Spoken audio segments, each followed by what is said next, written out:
Hello, faith leaders, and welcome to Breaktime. You know, we're talking about the pedigree or the resume of Paul because there was a group of people who started putting their confidence in the flesh, and he was coming up against them very hard. So in Philippians 3, I'm going to back up and go back to 4 for just a second. It says, though I myself have reasons for such confidence, if someone else thinks they have reasons to put confidence in the flesh, guess what?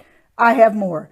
And then he's going to list it. Circumcised on the 8th day of the people of Israel, of the tribe of Benjamin, a Hebrew of Hebrews. In regard to the law, I was a Pharisee. Now we could tear each one of these apart, but he followed the law. Get what he's saying. Circumcision was demanded on the 8th day. Check mark. Got that one down.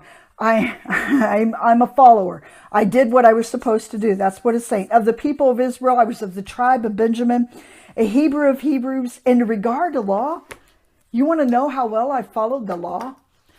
I was a Pharisee. That's what he says. I mean, and he makes no qualms about it. He had the best resume that you and I could ever imagine. He was at the top of the list. He was educated by the best people. He belonged to the right clan of people. He had the best name that there was to have. That was his resume. How about you? Are you belonging to the best group that you can belong to the best church that's the most popular church, the most popular group? Do you always have to be in the top of the top? And if you're sitting there saying, well, of course I do, be very, very cautious that that's not where you're thinking. That's the steps you have to take to get where you need to go. Those are the hoops that you have to jump through in order for Christ to use you. If that's your plan of action, maybe you have accepted a worldly system that's apart from Christ. Paul did. He missed Jesus altogether. As a matter of fact, he persecuted Christians because he missed it. Don't get entangled I'm talking to myself, into a worldly way that tells you this is the way that you go to achieve success.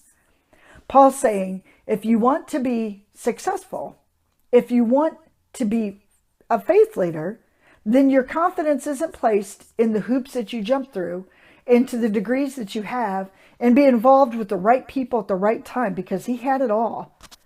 But he says you want to place your confidence in what? In Christ and Christ alone. That's what goes on the top of your resume, a believer. And then as a result of being a believer, this is what's happened and the achievements that I have. But now God has access into all of those areas. That's an achievement in my life. And now he can use them for his glory.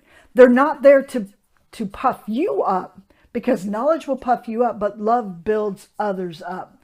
And so now it becomes a bigger picture for God to use. He can use you when you're not attached to those things trying to puff you up. Does that make sense? He can use your resume. There's no doubt about it, because he certainly did with Paul. But if you're attached to it as your source of security, as your source of confidence, where's God? What does God have access to? Instead, let's do this. Let's take our resume. Let's take those achievements, those things, those accomplishments that maybe we're tied to in such a way that it's become our security blanket, that it's become our source of pride.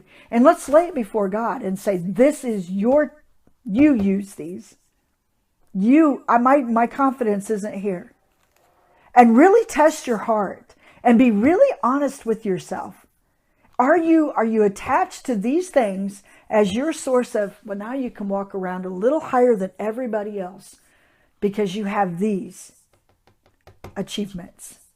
Be very cautious, because God has no use for that attitude. He has no part. He has no way, because God opposes the proud, but he gives grace to the humble. You, my blessed friend, have a wonderful day, allowing God to use you.